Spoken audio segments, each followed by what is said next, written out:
तर हा एक सिनेमा नाही, तर एका राजाचा महाप्रवास आहे. त्यात समुद्र, देव, राक्षस आणि घरी परतण्याची झुंज आहे. ज्यांना हॉलिवूड एपिक्स, नोलनचे सिनेमे आणि ग्रीक मायथॉलॉजी आवडत असेल, त्यांनी हा व्हिडिओ शेवटपर्यंत नक्की पहा. नमस्कार मित्रांनो. तर आज आपण पाहणार आहोत क्रिस्तोफर नोलनचं डायरेक्शन असलेल्या द ओडिसी या सिनेमाच्या ट्रेलरचा मराठी रिव्ह्यू. ट्रेलरबद्दल बोलायचं झालं, तर ट्रेलर हा ट्रोजर वॉर नंतरच्या काळात घेऊन जातो. यात एक मेन राजा आहे, ज्याने युद्ध जिंकलंय, पण त्याची खरी लढाई सुरू होते घरी परतताना. या ट्रेलरमध्ये खवळलेला समुद्र दिसतोय आणि त्या समुद्रात ओडिसीचं जहाज व त्याची चाललेली धावपळ दिसते. तसं ट्रेलर काही जास्त सांगत नाही, पण फील खूप खोलवर जातोय.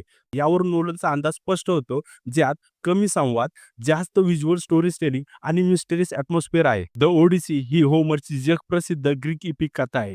ओडिसीला घरी परतायला 10 वर्ष लागली. या प्रवासात त्याला खूप प्रसंगाला तोंड द्यावं लागलं, जसं की देवांचा कोप, राक्षस, विश्वासघात आणि स्वतःच्या मनाशी लढा. ट्रेलरमध्ये तशी मायथॉलॉजी थेट दाखवली नाहीत, पण हिंट्स खूप स्ट्रॉंग आहेत. प्रेक्षकांना विचार करायला लावणे ही नोलनची खास स्टाईल आहे. कास्टिंग बद्दल बोलायचं झालं तर मॅट डेमनने ओडिसीचं कॅरेक्टर प्ले केले. त्यात तो थोडा शांत आणि थकलेला दिसतोय, पण प्रचंड ताकद असलेला दिसतोय. यात टॉम हॉलंड हा टेलिमॅकस आहे, म्हणजे त्याने ओडिसीच्या मुलाचं काम केलंय आणि तो ट्रेलरमध्ये ओडिसीची वाट पाहताना दिसतोय. त्यात अजून एक कास्ट आहे, ॲना हॅथवे.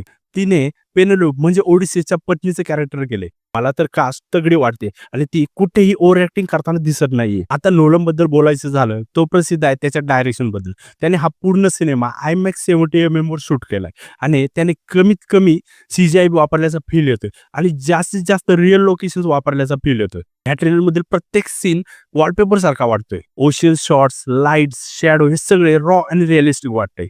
बॅकग्राऊंड म्युझिक बद्दल बोलायचं झालं तर बॅकग्राऊंड म्युझिक स्लो, हेवी पण टेन्शन क्रिएट करणारा वाटतंय. हा ट्रेलर मला सगळ्या ट्रेलरपेक्षा वेगळा वाटला, कारण ह्या ट्रेलरमध्ये फास्ट कट नाहीत, लाऊड डायलॉग्स नाहीत, पण इमोशन्स आहेत. आत्ताचे ट्रेलर पाहिले की आपल्याला पूर्ण सिनेमा समजतो, पण हा ट्रेलर पाहून आपल्याला काहीच समजत नाही आणि मला हीच त्याची जमेची बाजू वाटते. मला वाटतं जर नोलनने इमोशनल करंट जमवला तर इंटरस्टेलर आणि गॅरेटर लेवलला हा सिनेमा जाऊ शकतो. एकूणच काय, द ओडिसी ट्रेलर म्हणजे सिनेमॅटिक पोएट्री. मला वाटतं हा सिनेमा इपिक, इमोशनल आणि व्हिज्युअली स्टनिंग असणार. आता तुम्ही मला सांगा, तुम्हाला हा ट्रेलर कसा वाटला?